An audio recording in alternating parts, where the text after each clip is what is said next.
Assalamualaikum warahmatullahi wabarakatuh.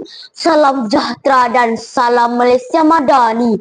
Yang dihormati Tuan Pengurusi Majlis, barisan juri yang arif lagi bijaksana, guru-guru yang dihormati, serta rakan-rakan seperjuangan yang saya kasihi.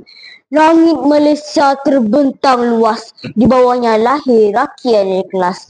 5 prinsip jadi kompas negara, demi watan kekal sejahtera. Izinkan saya membawa tuan-tuan dan puan-puan menyusuri satu gagasan luhur yang menjadi pengikat hati dan fikiran warga negara Malaysia, iaitu Rukun Negara. Gagasan ini bukan sekadar dokumen dasar, tetapi hasil kesedaran dan kebangkitan pasca tragedi berdarah 13 Mei 1969. Dalam kelam sejarah itu, lahir cahaya menerangi masa depan. Cahaya yang dinamakan Rukun Negara disiharkan pada tanggal keramat 31 Ogos 1970 bertepatan dengan ulang tahun kemerdekaan negara yang ke-13. Rukun Negara mengandungi 5 prinsip yang menjadi tunjang kepada perpaduan, kemakmuran dan kedaulatan Malaysia. Hari ini, izinkan saya mengupas 3 prinsip penting dalam Rukun Negara melalui tajuk Rukun Negara, tali pengikat bangsa, penjaga kedaulatan negara. Pertama, kesetiaan kepada raja dan negara. Prinsip ini mengingatkan kita bahawa Malaysia adalah sebuah negara beraja, berpaksikan sistem raja berperlembagaan dan demokrasi berparlimen.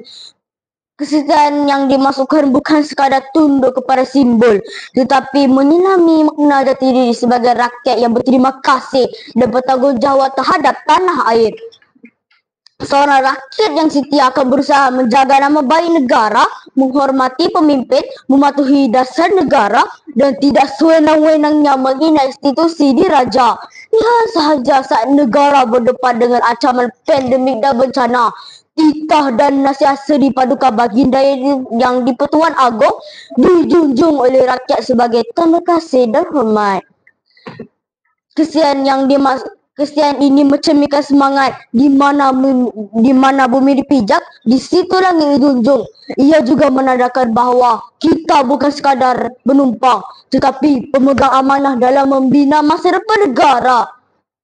Beranjak ke prinsip kedua, kedaulatan undang-undang. Tanpa undang-undang, negara akan huru-hara. Tanpa kedaulatan undang-undang, kuasa boleh disalahguna. Rakyat hilang keadilan dan kepercayaan musnah.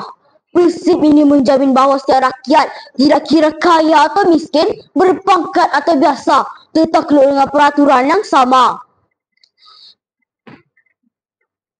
Undang-undang ialah pagar keamanan yang menghalang anarki perosak daripada merobek keharmonian masyarakat. Sebagai contoh, negara kita melaksanakan pelbagai undang-undang untuk mengekang jenayah siber, rasuah, keganasan dan diskriminasi.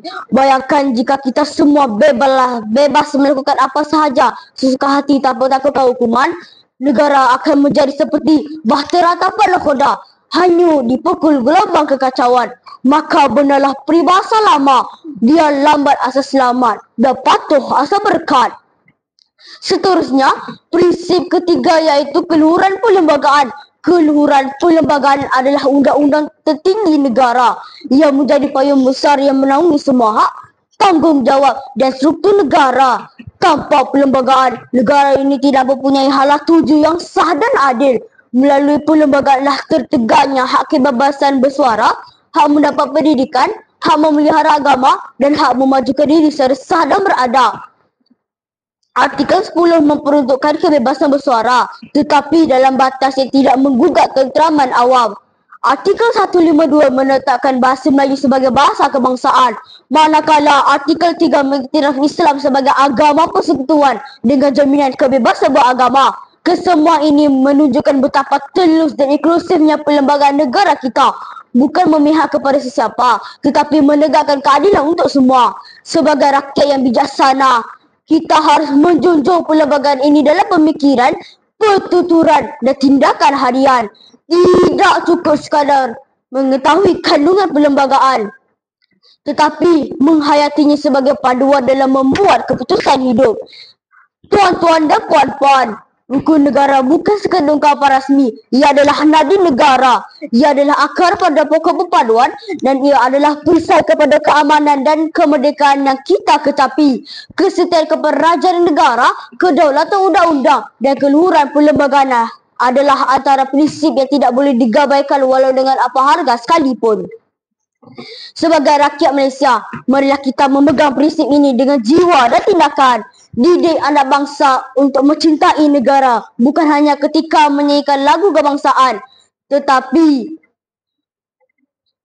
dalam mentaati undang-undang, menghormati pemimpin dan menjunjung nilai keadilan.